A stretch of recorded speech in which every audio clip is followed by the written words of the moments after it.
Audio Jungle.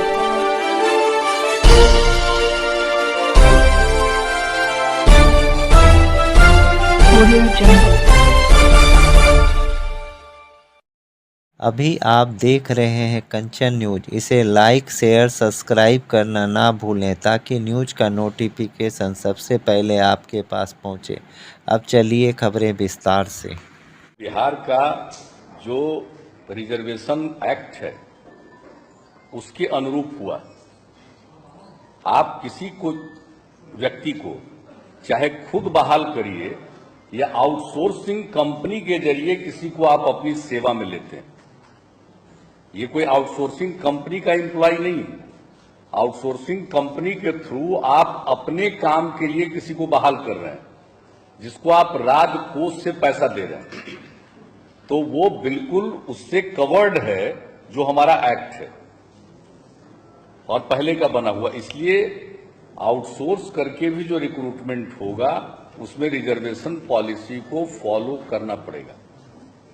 आपको याद होगा जब सबसे पहले 2006 में हम लोगों ने यहाँ के पुलिस की बहुत कमी थी, तो तत्काल हम लोगों ने ये तय किया कि हम एक्स आर्मी मैन को रखेंगे और सैप उसका नाम दिया था।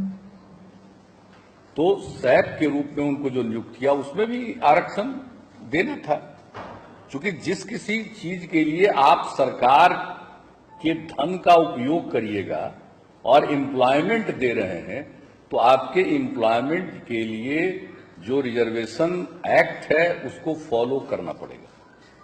तो इसके बारे में जब भी इन दिनों आउटसोर्सिंग का ग्रुप डी आदि के लिए काफी कुछ डिपार्टमेंट वगैरह से प्रस्ताव आने लगे थे।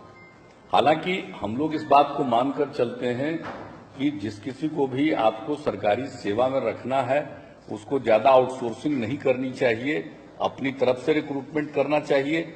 लेकिन इन दिनों कई प्रोजेक्ट्स में यह प्रस्ताव लोग ले आते हैं कई डिपार्टमेंट में, तो शुरू से ही हम लोगों ने कहा कि जो भी आउटसोर्स करके भी आप किसी को रिक्रूट करिएगा वो आप ले रहे हैं, आपके काम के लिए। वो आउटसोर्सिंग के जरिए उस कंपनी के जरिए आप उसका रिक्रूटमेंट करके अपने काम के लिए लगाते हैं।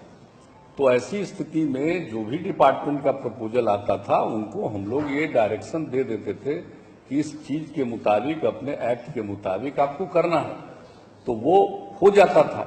लेकिन ये देखा गया कि भाई हर बार कैबिनेट के लेवल पर ही देखना पड़ रहा है कि इसमें इन लोगों ने रिजर्वेशन का प्रावधान किया है या नहीं किया। तो रिजर्वेशन एक्ट जो हमारे पास है एम्प्लॉयमेंट के लिए, उसको ध्यान में रखते हुए ये रूल बना दिया गया कि साहब आउटसोर्सिंग कंपनी के जरिए भी हम अपने किसी काम के लिए किसी की सेवा लेंगे तो उसमें आरक्षण के प्रावधान का पालन करना होगा। यह है बात। और इसमें कौन क्या बोल रहा है ये इममटेरियल, जिसको बुनियादी जानकारी नहीं हो वही इन सब बातों पर बहस छेड़ सकता है। अगर जिसको बुनियादी जानकारी है तो इन सब विषयों पर कोई न्यू अपडेट के लिए देखते रहिए कंचन न्यूज।